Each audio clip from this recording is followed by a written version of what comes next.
अस्सलाम वालेकुम। अगर आप 2026 के अंदर सोलर लगवाना चाहते हैं और आप भी बिल्कुल मेरी तरह एक नॉर्मल आदमी हैं, ठीक है, जिसका सोलर की इंडस्ट्री से कोई ताल्लुक़ नहीं है, आपने एक डिग्री करके अपनी जॉब करते हैं, तो और लेकिन आपको मार्केट में जो बंदा मिल रहा है वो कुछ कह रहा है, कोई कुछ कह रहा है, तो आपको इस वीडियो के अलावा कुछ देखने की ज़रूरत नहीं है। इस वीडियो में आपको पूरा ए टू ज़ी में समझा दूंगा कि अगर आप सोलर लगवाने की तरफ जाते हैं तो आपको किन किन चीज़ों का ख्याल रखना है, एक सिस्टम में क्या क्या कंपोनेंट्स होते हैं, एज अ कंज्यूमर आपको किस चीज़ों की तरफ जाना चाहिए, और रिटर्न ऑफ इन्वेस्टमेंट, ये सारी चीज़ें आप लोगों को जो है ना in Pakistan context, especially in Karachi context में आपको समझाने वाला हूँ। कितने किस्म के सोलर पैनल्स होते हैं, इन्वर्टर की तरफ आपने क्या चीज़ें देखनी है, कौन कौन सी कंपनीज़ हैं, और क्या क्या सिस्टम चल रहा है। ठीक है, तो चलते हैं वीडियो की तरफ। वीडियो थोड़ी सी लंबी होगी लेकिन वीडियो के एंड तक आपको कंप्लीटली आइडिया हो जाएगा। ये कंप्लीट सोलर गाइड होगी, ये मेरे ख्याल से इसके अलावा आपको देखने की किसी चीज़ की ज़रूरत नहीं पड़ेगी। ठीक है, तो चलते हैं वीडियो की तरफ।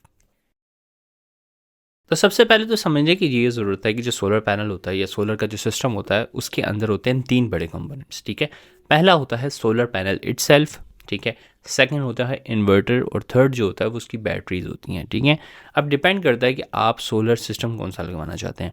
ठीक है, एक कहलाता है ऑन ग्रिड सिस्टम, ठीक है, और एक कहलाता है ऑफ ग्रिड सिस्टम। ठीक है, जो ऑन ग्रिड सिस्टम होता है इसका मतलब क्या होता है कि जो आपने घर पे सोलर पैनल्स लगाए हुए हैं वो जो बिजली आपके घर में यूज़ हो जाएगी, जो बच जाएगी वो आप गवर्नमेंट को दे देते हो, और गवर्नमेंट से रात के टाइम वही बिजली वापस अगर आपको ज़रूरत पड़ती तो आप यूज़ कर लेते हो। ठीक है, ऑन ग्रिड सिस्टम्स सस्ते होते हैं, ठीक है, लेकिन ऑन ग्रिड सिस्टम को चलने के लिए 3 फेज़ मीटर चाहिए होता है, सब पहली चीज़ रिक्वायरमेंट। सेकंड, जो ऑन ग्रिड सिस्टम होते हैं ना, उनकी एक और अच्छी चीज़ होती है कि अगर आपने घर में 6 kV का सिस्टम लगाया हुआ है, यानी कि 6000 वाट का सिस्टम लगाया हुआ है ना, तो वो जब भी सूरज उस पर पड़ेगा ना तो अपनी मैक्सिमम जितनी जनरेशन होगी वो उतनी ही करेगा। ठीक है, ऑन द अदर हैंड जो ऑफ ग्रिड सिस्टम होते हैं जिसमें ये कैपेसिटी नहीं होती कि वो जो एक्स्ट्रा बिजली बना रहा है वो आप गवर्नमेंट को दे सको या ग्रिड को बेच सको, वो कहलाते हैं ऑफ ग्रिड। ऑफ ग्रिड के सिस्टम वो बिजली तब बनाएगा जिस वक्त आपके सोलर सिस्टम में लोड अवेलेबल होगा। ठीक है, अगर तो लोड होगा तो सोलर पैनल्स बिजली बनाएंगे, अगर लोड नहीं होगा तो सोलर पैनल्स बिजली नहीं बनाएंगे। ठीक है, तो इसके लिए हमेशा कैपेसिटी ज़्यादा लगानी पड़ती है। उसकी वजह क्या बन जाती है कि मिसाल के तौर पे अगर आपका लोड सोलर की कैपेसिटी से ऊपर चला गया तो सोलर पैनल एग्जैक्टली पूरा पूरा बाईपास कर देता होता है। ठीक है, तो ये चीज़ याद रखिएगा कि सोलर पैनल्स जब ऑन ग्रिड सिस्टम में चलते हैं वो अपनी पूरी एफिशिएंसी पे हर वक्त काम कर रहे होते हैं, लेकिन ऑफ ग्रिड में ऐसा नहीं होता, वो लोड डिपेंडेंट होते हैं। अगर आप 1000 वाट का लोड डालेंगे और 7000 वाट के पैनल्स लगे हुए हैं तो वो सिर्फ 1000 वाट ही बनाएगा। ठीक है, अगर आप उस पर 2000 का डाल देंगे तो 2000 वाट ही बनाएगा, लेकिन यानी कि मैक्सिमम जो उसकी कैपेसिटी होती है उसके अंदर अंदर आप जो लोड डाल सकते हो। ठीक है ना, और वो जितना लोड डलेगा बस उतनी ही प्रोडक्शन करेगा। ये दोनों चीज़ें। दूसरा, ऑन ग्रिड सिस्टम और ऑफ ग्रिड सिस्टम में ऑन ग्रिड सिस्टम थोड़ा सस्ता होता है, और लोग ऑन ग्रिड सिस्टम की तरफ इसलिए भी जाते हैं क्योंकि गवर्नमेंट ने अभी जैसे कि नेट मीटरिंग वाला जो मामलात हैं, ठीक है, वो अभी होल्ड कर दिए हैं, पॉलिसी अभी जो है वो होल्ड कर दी है। लेकिन जब तक आप मोस्ट लाइकली वीडियो देख रहे होंगे तो वो नेट बिलिंग की तरफ जा चुका होगा, तो नेट बिलिंग के अंदर फ़ायदा नहीं है। ठीक है ना, यूँ समझें कि आप सिंपलीफाई करने के लिए कि 6 रुपये की बिजली खरीदेंगे और 1 रुपये की गवर्नमेंट आपसे वापस लेगी, तो ये सिंपल सा रूल है। तो अगर आप 1000 वाट गवर्नमेंट की मतलब रात को यूज़ करना चाहते हैं तो आपको 6000 वाट की बिजली दिन को बेचनी पड़ेगी। That's why on grid system जो है ना, अब ज़्यादातर लोग उससे स्विच अवे होते जा रहे हैं। सेकेंड प्रॉब्लम क्या होती है कि जो ऑन ग्रिड सिस्टम होता है ये बिजली के बगैर काम नहीं करता। ठीक है, यानी कि अगर आपके घर पे बिजली की लोड शेडिंग होती है तो जब लोड शेडिंग होगी तो जो ऑन ग्रिड सिस्टम है जिसमें गवर्नमेंट को आप वापस दे रहे होते हो वो काम नहीं करेगा, वो आपके घर पे लाइट चली जाएगी। ठीक है, ये एक बुनियादी तौर पे फ़र्क होता है ऑन ग्रिड और ऑफ ग्रिड सिस्टम के दरमियान। इस वीडियो के अंदर हम जो मेजॉरिटी बात करने वाले हैं ना, वो बात करने वाले हैं ऑफ ग्रिड सिस्टम के होते हैं, क्योंकि ऑफ ग्रिड सिस्टम हर बंदे की रिक्वायरमेंट होती है मेजॉरिटी की। ठीक है, क्योंकि हर बंदे के पास 3 फेज़ मीटर अवेलेबल नहीं है, और ऑन ग्रिड का पहली रिक्वायरमेंट ही 3 फेज़ है, सेकंड की लोड शेडिंग फ्री जोन होना चाहिए। सही है ना। अब ऑफ ग्रिड सिस्टम की बात की जाए तो उसमें 3 कंपोनेंट्स हैं, सोलर, इन्वर्टर और बैटरीज। ठीक है ना, ऑन ग्रिड सिस्टम जो होता है वो बैटरीज के बगैर चल जाता है, ऑफ ग्रिड सिस्टम के लिए बैटरी की ज़रूरत पड़ जाती है। अब इन्वर्टर्स की बात की जाए तो पाकिस्तान के अंदर 2 तरह के इन्वर्टर्स आते हैं। ठीक है ना, इन्वर्टर्स क्या होते हैं कि एक ऐसा डब्बा सा होता है, ठीक है, उसके अंदर एक कैपेसिटी होती है कि वो सोलर का करंट ले सकता है, उसको कन्वर्ट करके 220 में आपको गवर्नमेंट मतलब जो लोड है घर का वो चलाएगा। सही है, वो एक किस्म का यूँ समझें कि एक बॉक्स होता है जो सेंट्रल सिस्टम आपका होता है, उसी में बिजली जाती है, उसी में सोलर जाता है और सारी सेटिंग्स वहीं से हो रही होती है। ठीक है, अब इन्वर्टर की जो यूजुअली लाइफ स्पैन होता है ना, वो 3 टू लेके 5 ईयर्स के दरमियान होता है। सही है, इन्वर्टर्स पाकिस्तान में मैंने आपको बताया 2 तरह के आते हैं। कौन से 2 तरह के आते हैं? पहला होता है जो कि कम्प्लीटली बाहर से इम्पोर्टेड होता है और बस यहाँ पे लाके बेच दिया जाता है। सही है, दूसरा इन्वर्टर वो हैं जो पाकिस्तान में लाके असेंबल किए जाते हैं और असेंबल करके पाकिस्तान में बेचे जाते हैं। जो बाहर से सामान मंगवा के यहाँ पे बनाए जाते हैं वो थोड़े से सस्ते होते हैं। ठीक है, उसमें जो सबसे नामी ग्रामी नाम है वो क्राउन का है, वही जिनकी बाइक्स हैं। ठीक है, मैंने अपने लिए भी क्राउन का जो है प्रेफर किया था, उसकी वजह थी एक तो ये कि लोकल और दूसरा ये कि सस्ता भी था। ठीक है ना, और थर्ड ये थी रीज़न कि क्राउन ने जिस वक्त मैंने परचेज़ किया था उसने ऑफ़र ये दी हुई थी कि 3 साल की रिप्लेसमेंट वारंटी। क्योंकि जब आप इन्वर्टर लेंगे तो एक चीज़ का ख्याल रखिएगा कि एक तो इन्वर्टर की जो वारंटी है वो कितने ईयर की है। ठीक है, और दूसरा कि अगर वारंटी में वो एक बार ख़राब होता है तो क्या वो रिप्लेस करते हैं या वो उसको पार्ट करेक्ट करके देते हैं या पार्ट सही करके देते हैं। ठीक है ना, अगर तो वो पार्ट सही करके दे रहे हैं तो मोस्ट लाइकली है कि वो एक बार अगर ख़राब हो गया बहुत ज़्यादा तो हो सकता है रिप्लेस कर दें, सेकंड टाइम वो नहीं करते। क्राउन के अंदर ये थी वजह कि क्राउन ने कहा कि हम 3 साल तक कुछ भी हो जाए हम डायरेक्टली आपको इन्वर्टर रिप्लेस करके देंगे और जितनी बार ख़राब होगा हम रिप्लेस करके देंगे, ये इसमें कोई लिमिट नहीं कि एक ही बार ख़राब हुआ तो हम करके देंगे। That was the one reason. दूसरा कि पाकिस्तान में लोकल मैन्युफैक्चर हो रहा था तो वैसी बात एक जॉब क्रिएशन की अपॉर्चुनिटी भी लोगों को मिल रही है। सही। अच्छा, क्राउन के अंदर भी 2 आते हैं। एक क्राउन माइक्रो है जो कि बाहर से डायरेक्टली इंपोर्ट करके पाकिस्तान में बेचता है और एक क्राउन दूसरा है जिसमें 3 एरोज लगे हुए होते हैं जो कि बेसिकली पाकिस्तान में मैन्युफैक्चर होता है, जो क्राउन बाइक्स वाले हैं। ठीक है ना। अच्छा, अब से इन्वर्टर की अंदर कुछ खासियतें होती हैं जो कि आपको इन्वर्टर लेते वक्त देखनी होती हैं। ठीक है, पहला तो इन्वर्टर की मैक्सिमम कैपेसिटी कितनी है। ठीक है, तो जो इन्वर्टर्स होते हैं उसमें 2 तरह की आउटपुट सारी होती हैं। एक होती है प्योर साइन वेव, एक होती है modified sine wave. Pure sine wave का मतलब क्या होता है कि आपका जो करंट है वो एग्जैक्टली वैसा ही होगा जैसा कि ग्रिड से मिलता है। ठीक है ना, ये थोड़े महंगे होते हैं। और दूसरे होते हैं मॉडिफाइड साइन वेव। अब मॉडिफाइड साइन वेव्स क्या होते हैं? एक तो ये कि जब आप यूँ समझें सिंपल कि जब लाइट जाएगी तो आपका जो टीवी है वो बंद होकर दोबारा ऑन होगा। सही है। सेकंड, पंखे चलते हुए आवाज़ करेंगे। बस यही 2 निशानियाँ होती हैं इसकी। ठीक है ना, लेकिन जो मेजॉरिटी इन्वर्टर्स हैं जिनकी कैपेसिटी 2000 वाट से ज़्यादा है वो ज़्यादातर प्योर साइन वेव ही आते हैं। ठीक है, यहाँ तक क्लियर हो गया।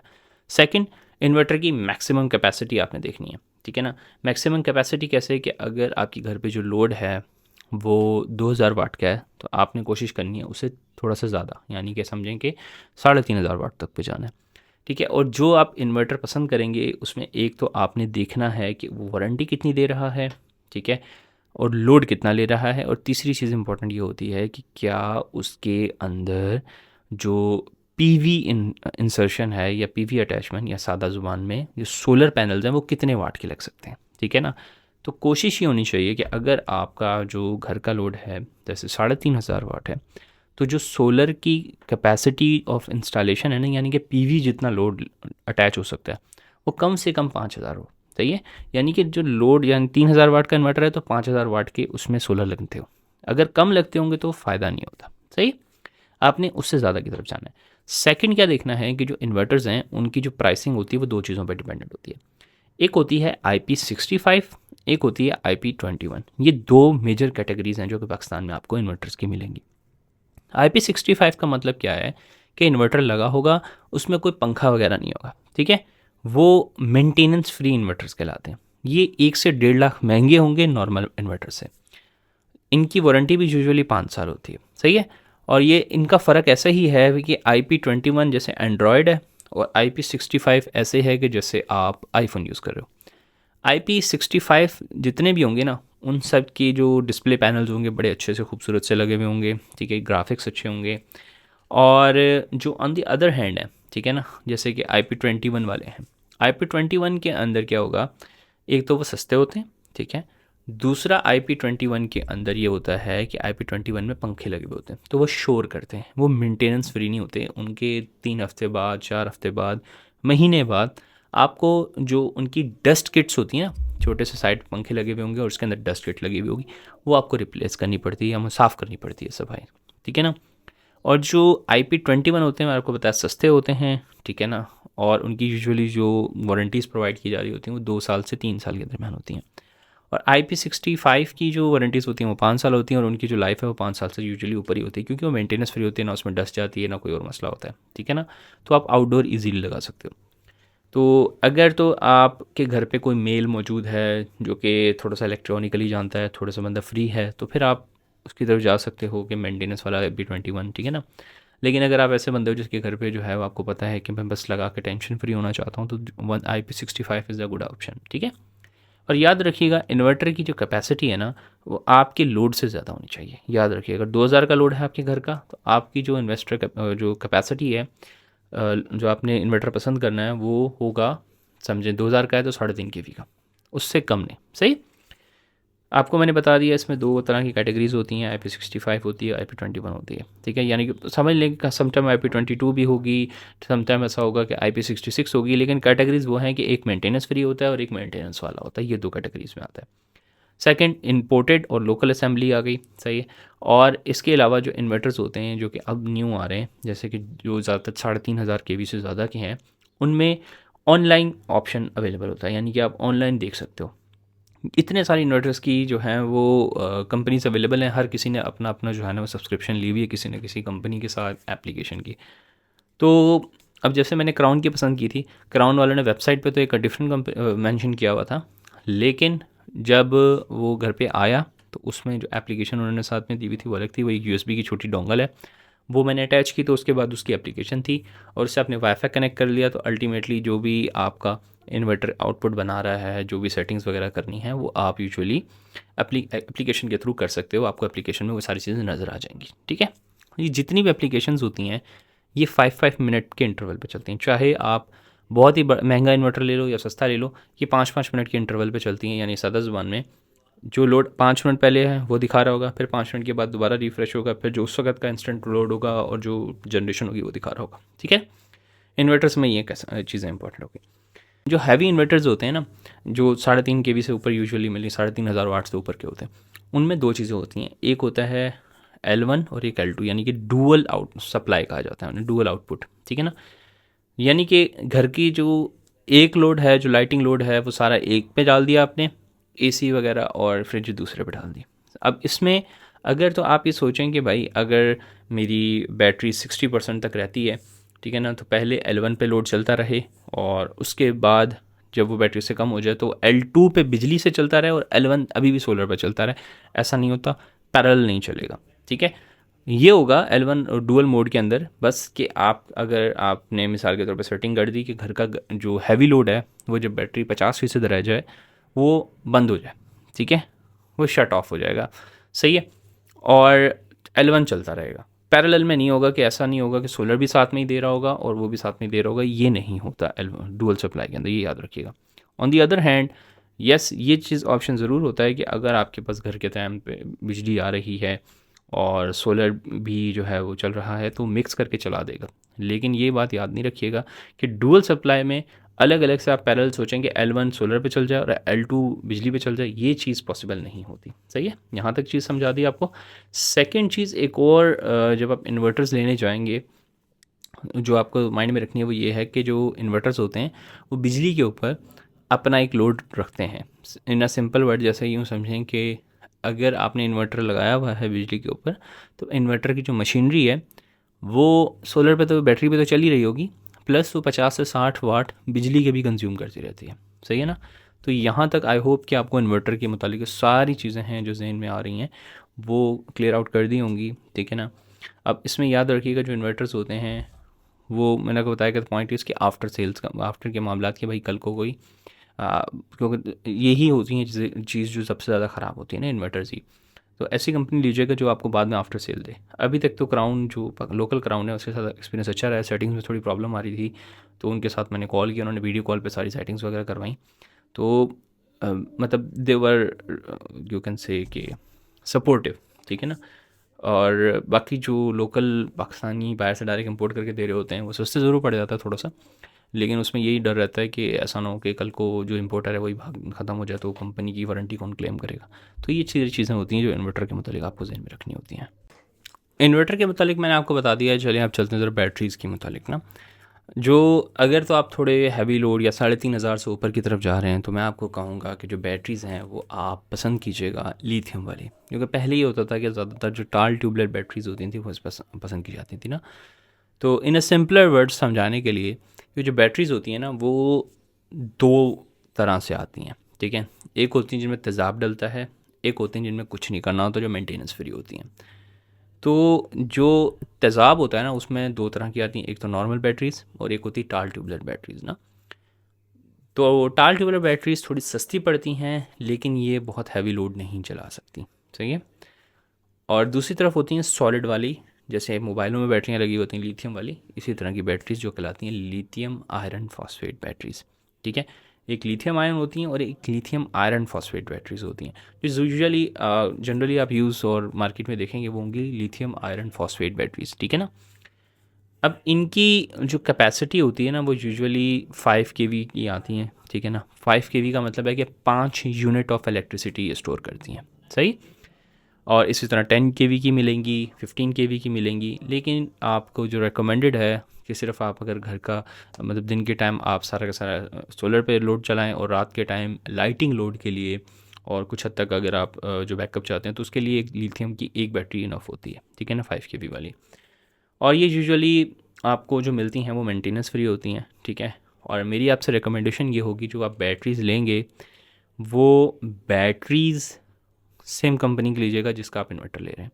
उसकी वजह ये कि जो लिथियम आयन बैटरीज़ होती हैं ये कनेक्टेड होती हैं इन्वर्टर के साथ थ्रू, जैसे इंटरनेट की केबल होती है ना उस तरीके से।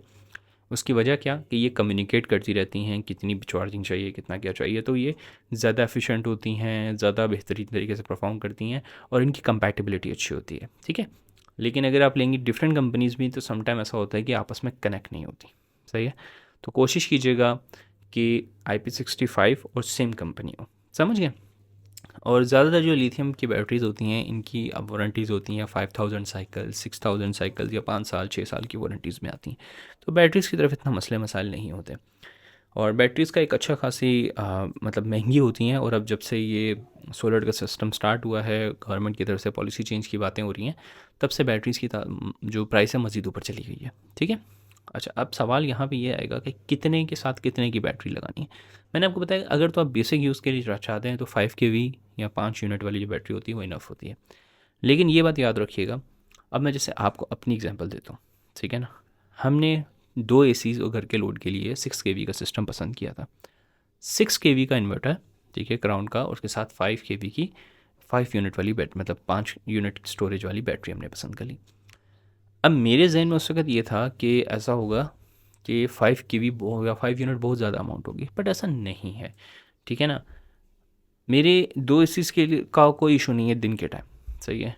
जो पूरा सिस्टम है इट्स इजीली 2 एसीज के साथ एक मोटर भी आराम से उठाता है, मतलब मुझे कभी लोड के लिए टेंशन नहीं हुई। प्रॉब्लम क्या होती है कि नाइट के टाइम जो मेरी 5 kV की बैटरी है ना, अगर तो एसीज ऑन होते हैं तो समझें रात को 9:30-10 बजे तक डिस्क ख़त्म हो जाती है, ठीक है। और अगर लाइटिंग लोड की तरफ जाया जाए तो तकरीबन रात के 1:30 से 2 बजे ख़त्म हो जाती है। अब क्योंकि अगर 5 kV की आप बैटरी ले रहे हो तो 20% आपको डिस्चार्ज नहीं होने देनी, यानी कि आप उसमें से 5 यूनिट में से 4 यूनिट या 80% ही यूज़ कर सकते हो, 20% आपको छोड़ना होता है, सही है। तो यहाँ पे क्या हो गया, आपको ये समझ में आ गया कि अगर आपको रात को एसी चलाने हैं तो आपको बैटरीज़ की तादाद ज़्यादा होनी चाहिए, कम से कम 10 kV या फिर 10 यूनिट या फिर 15 यूनिट्स तक होनी चाहिए, ठीक है। और अब आती हैं, क्योंकि लिथियम आयन बैटरीज़ की खासियत क्या होती है कि ये कनेक्ट हो जाती हैं आपस में। तो अगर आप 5 kV के भी ले लेते हैं और बाद में अगर आपको फील होता है तो आप बाद में एक बैटरी अटैच करके आराम से उससे कनेक्ट कर सकते हैं, तो ये ऑटोमेटिकली सिस्टम जो होता है वो उठा लेते हैं, इनमें इशू नहीं आता। और दूसरा ये कि बैटरीज अब जो नी लिथियम आयन वाली आ रही हैं वो बहुत ज़्यादा अच्छी होती हैं, इन अ सेंस कि वो मेंटेनेंस फ्री हैं, दीवार पे ही माउंट हो जाती हैं, गंदगी नहीं होती, मेंटेनेंस नहीं करनी पड़ती, तेज़ाब नहीं डालना पड़ता। क्योंकि जो दूसरी टाल ट्यूबलर और लेड एसिड वाली होती हैं उनमें कहानी क्या है कि वो पानी चेंज करना है, गिर रहा है, हज़ार चीज़ें हैं, वो सारा एक गंदगी रहती है, तो वो मतलब एस्थेटिकली भी बुरी लग रही होती हैं। तो यहाँ तक होपफुली आपको आइडिया हो गया हो कि बैटरीज़ के मुतालिक आपको क्या क्या चीज़ें ज़हन में रखनी है, ठीक है। अब चलते हैं ज़रा सोलर पैनल्स की तरफ। अब ज़रा सोलर पैनल्स की अगर बात करें ना, तो आपको मैं कुछ चीज़ें बताऊँ कि जो सोलर पैनल्स होते हैं वो कुछ टाइप्स होती हैं उसमें ना। एक होते हैं मोनोफेशियल, एक होते हैं बायफेशियल, ठीक है ना। फिर होते हैं मोनोसेल, मतलब मोनोसेल वाले, ठीक है ना, और एक होते हैं पॉलीसेल वाले, ठीक है। और इसके अलावा कुछ होते हैं हाफ स्प्लिट, ये भी थोड़ा मैं समझाता हूँ आपको क्या कॉन्सेप्ट होता है। तो सबसे पहले समझें कि जो ये बिल्कुल चकोर वाले आते हैं ना, ठीक है ना, पैनल्स जिनके अंदर जो सेल्स लगे हुए होते हैं बिल्कुल चकोर और एक ही यूनानिमस कलर के होते हैं, ये मोनोसेल वाले होते हैं, ठीक है ना। इसमें क्या होता है कि पहले ये बहुत ज़्यादा यूज़ होते थे, अब ज़्यादातर लोग पॉली की तरफ चले गए, ठीक है, जिसमें ब्लू कलर का एक शेड आ रहा होता है, सही है। इन दोनों में ये फ़र्क होता है। और मोनो पहले पसंद किए जाते थे, आजकल मैंने देखा मार्केट में पोली चल रहे हैं। जब मैंने फर्स्ट टाइम छोटा सोलर सिस्टम लगाया था तो उस वक्त मैंने मोनो देखे थे मार्केट में बहुत है, अब मैंने देखा हूँ तो पोली चल रहा है। अब पोली में भी दो तरह के हैं, मोनोफेशियल और बायफेशियल। मोनोफेशियल का मतलब क्या होता है कि आपकी जो सोलर जनरेशन है वो एक तरफ से जब रोशनी आकर टकराएगी तो होगी, ठीक है। अब इसमें और बायफेशियल में सिर्फ एक फ़र्क होता है कि जो बायफेशियल होता है उसमें जो पैनल्स होते हैं वो लिटिल बिट ट्रांसपेरेंट होते हैं, जो रोशनी है वो नीचे गुजर जाती है और नीचे की तरफ इनकी कोई रिफ्लेक्टिव शीट नहीं लगी होती है, दोनों तरफ से सोलर एब्जॉर्ब करते हैं, ठीक है। ये ज़्यादा एफिशिएंट होते हैं। अब यहाँ पे बहुत से लोग जो है ना आपको इस तरीके से बेवकूफ़ बनाएंगे, जिसके पास जो सिस्टम पड़ा हुआ होगा कि भाई मोनोफेशियल ले लें, उसमें क्या होता है नीचे वो क्या कहते हैं मिरर लगा हुआ होता है, वो एब्जॉर्प्शन अच्छी करता है, ये करता है वो करता है, कोई फ़र्क नहीं पड़ता, बायोफेशियल इज़ बेटर ऑप्शन, ठीक है। बायोफेशियल क्यों बेटर ऑप्शन है? क्योंकि जो सूरज है वो कॉन्स्टेंटली एक जगह पे नहीं पड़ रहा होता ना, तो आपके समटाइम तो बहुत अच्छी प्रोडक्शन हो रही होगी, जो शाम के टाइम सूरज थोड़ा पीछे की तरफ चला जाएगा तो फिर आपको इतनी अच्छी प्रोडक्शन नहीं मिल रही होगी। तो बायोफेशियल जो होते हैं वो क्लाउड नहीं, इसमें भी अच्छा परफॉर्म कर जाते हैं, सही। और जो आजकल सिस्टम ज़्यादातर लग रहे हैं उनमें जो एक यूनानिमस और यूनिफॉर्म किस्म का जो लग रहा है ना पैनल, वो होते हैं 550 वाट से लेकर 650 वाट के पैनल्स, ठीक है ना। और इसमें एक और होता है स्प्लिट पैनल। स्प्लिट पैनल का मतलब क्या होता है कि जो पैनल है ना उसको दो हिस्सों में स्प्लिट किया हुआ होता है इलेक्ट्रॉनिकली। उसका फ़ायदा क्या होता है कि अगर आधे पैनल पे सूरज आ रहा है तो आधे पैनल पे नहीं आ रहा, तो आधा पैनल पूरी प्रोडक्शन कर रहा होगा और आधा पैनल इफेक्टेड होगा। अगर ये पूरा यूनिफॉर्म होगा तो उसमें क्या होता है, मतलब स्प्लिट नहीं होता, तो क्या कि अगर थोड़ा सा भी क्लाउड आएगा पूरे पैनल में से कुछ हिस्से पे तो पूरा का पूरा पैनल ही अपनी प्रोडक्शन छोड़ जाता है। ये तो कुछ बेसिक चीज़ें आ गई, ठीक है। कंपनीज़ जो, अच्छा ये सारी जितनी बातें मैं आपको बता रहा हूँ जो अच्छी अच्छी कंपनीज़ हैं, वेबसाइट में चली जाएगा, मैंने आर्टिकल लिखा होगा उसमें जो फेवरेबल कंपनीज़ हैं जो रिनाउंस हैं, वो सारी चीज़ें मैंने वहाँ मेंशन की होंगी, वहाँ से देख लीजिएगा, ठीक है। तरीका बेसिक आपको मैंने बता दिया। अच्छा, बैटरीज़ का मैंने आपको बता दिया, सोलर्स का मैंने आपको बता दिया। अब आते हैं ज़रा पैनल्स की तरफ ना, यहाँ तक पैनल के, यहाँ तक आपको पैनल की एक बेसिक कैटेगरी भी बता दी। फिर होते हैं कुछ एन टाइप और कुछ होते हैं पी टाइप। और जो पी टाइप होते हैं ये ज़्यादातर स्पेस में ज़्यादा अच्छा काम करते हैं। पहले पी टाइप लगा करते थे, अब एन टाइप ज़्यादा पसंद किए जाते हैं, ठीक है। एन टाइप की प्रोडक्शन थोड़ी ज़्यादा अच्छी होती है, ठीक है। ये इलेक्ट्रॉनिकल थोड़ी सी चीज़ें हैं, अगर एन और पी में से आपको अगर पी मिल रहा हो एन ना मिल रहा हो तो कोई इशू नहीं, लग जाते हैं। लेकिन एन टाइप थोड़े से ज़्यादा आजकल प्रेफर किए जा रहे हैं, एन टाइप पैनल्स, ठीक है। यहाँ तक हो गया। अच्छा, पैनल्स अब जब बजट बना रहे होंगे ना, सॉरी, जब आप बजट बना रहे होंगे तो जो सोलर इंस्टॉलेशन होगी ना, आप उसको इतना माइंड में नहीं रखोगे और पैनल्स लगाना भी इतना माइंड में नहीं रखोगे। लेकिन जो पैनल्स का स्टैंड है ना भाई, वो एक अच्छी खासी amount of your investment cost करता है। अब इसमें जो स्ट्रक्चर्स होते हैं ना वो दो तरह के होते हैं। एक होता है L1 और L2 स्ट्रक्चर, जो सोलर जब आप ख़रीदने जाएंगे तो जो ज़ुबानें यूज़ कर रहे होते हैं। L1 का मतलब क्या होता है कि वो ज़मीन पर रखे होंगे, इन अ सेंस वो छोटा सा एक स्टैंड लगा हुआ होगा, एलिवेटेड स्ट्रक्चर नहीं होगा। उसमें क्या होता है, वो छत ज़ाया हो जाती है आपकी, ठीक है। अगर आप 10 आपकी छत है समझेंगे 80 स्क्वायर फीट में या 120 स्क्वायर में, तो अब उसमें आपने पैनल्स लगा दिए सारे, तो आप छत यूज़ ही नहीं कर सकते, ठीक है। तो फिर उसमें एलिवेटेड स्ट्रक्चर आता है, L2 कहलाता है वो, ठीक है। उसमें क्या होगा कि आजकल जब आप लेने जाएंगे ना पैनल, तो इंस्टॉलर्स होते हैं, उन्होंने स्टैंडर्ड सिस्टम बनाया हुआ है कि जो स्ट्रक्चर है ना वो 4 पिलर खड़े हो जाएंगे, ठीक है ना, बीम लगाए जाएंगे, उसके ऊपर गार्डर या पाइप, ये दो स्ट्रक्चर्स होते हैं, उसके ऊपर बनाया जाता है, ठीक है। और दूसरा ये कि बीच में लैडर इंक्लूड कर दी जाती है, जो आजकल स्टैंडर्डाइज सिस्टम है। कुछ जो समझें कि जो लोहे के काम करने वाले हैं ना, वो अब इन्होंने हायर कर लिए हैं और उनका बस ठेका दे देते हैं जाके बनाओ। वो इतने ज़्यादा एक्सपर्ट हो चुके हैं कि वो स्ट्रक्चर बनाते हैं और चले जाते हैं, फिर अगली टीम आती है जब इंस्टॉलेशन की तरफ आप जाएंगे ना, तो उसमें एक होगा कि आप बीच में वॉकवे बनाना चाहते हैं या नहीं, ठीक है ना, वॉकवे और होना या ना होना।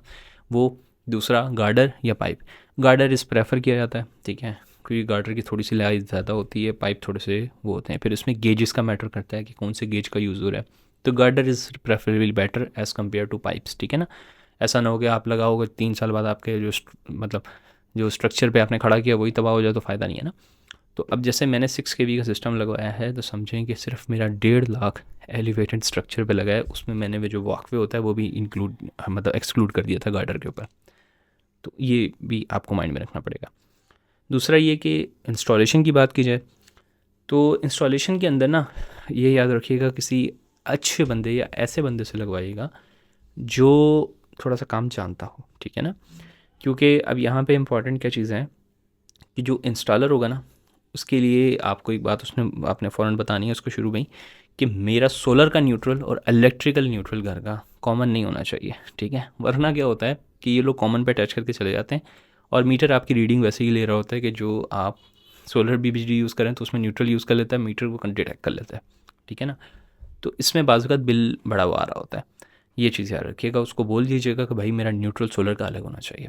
सेकंड, जब सोलर का न्यूट्रल अलग होगा ना तो ये बात माइंड में रखिएगा कि जो आपकी घर की सॉकेट्स हैं दोनों में करंट आ रहा होगा, ठीक है ना। दोनों में ही आप टेस्टर लगाएंगे तो लाइट जल रही होगी, तो घबराइएगा नहीं। ये सोलर का अगर सिस्टम न्यूट्रल कॉमन नहीं होता इलेक्ट्रिसिटी के साथ तो ये चीज़ आती है, ठीक है। इसे घबराना नहीं है, हम भी काफ़ी टाइम तक कन्फ्यूज़ है ये हो क्या रहा है। दूसरा, इंस्टॉलर से जब आप लगवाएंगे ना तो उससे एक छोटा सा स्विच आता है, उसको बोलिएगा इंक्लूड लाजमी करे, उसमें वोल्टेज लीकिंग सारी चीज़ें प्लस वाईफाई से कनेक्ट हो जाता है। तो उसमें क्या होता है कि जो मैंने आपको स्टार्टिंग में ये बात बताई थी कि अगर आपका जो इन्वर्टर है वो बिजली पे चलता रहता है तो वो कुछ ना कुछ यूनिट्स कंज्यूम करता रहता है। तो उसमें आप क्या करते हो, उसमें टाइमर लगा देते हो, जैसे 7 बजे सुबह इलेक्ट्रिसिटी कट ऑफ हो जाए, शाम को रात को 10 या 11 बजे दोबारा ऑन हो जाए, तो वो जो एक्स्ट्रा 70 वाट या 60 वाट पूरा दिन में इन्वर्टर नहीं यूज़ करने तो वो बच जाता है, पूरी इलेक्ट्रिसिटी कट ऑफ हो जाती है।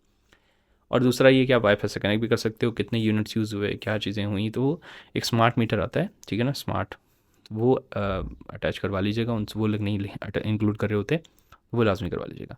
बाकी अलबत्ता पैनल के अंदर क्या क्या चीज़ें इंक्लूडेड होती हैं वो मैं आप लोगों के साथ एक छोटी सी वीडियो अटैच मजीद कर भी दूंगा और वेबसाइट पे आर्टिकल भी होगा, वहाँ से जाकर देख लीजिएगा क्या क्या चीज़ें होती हैं।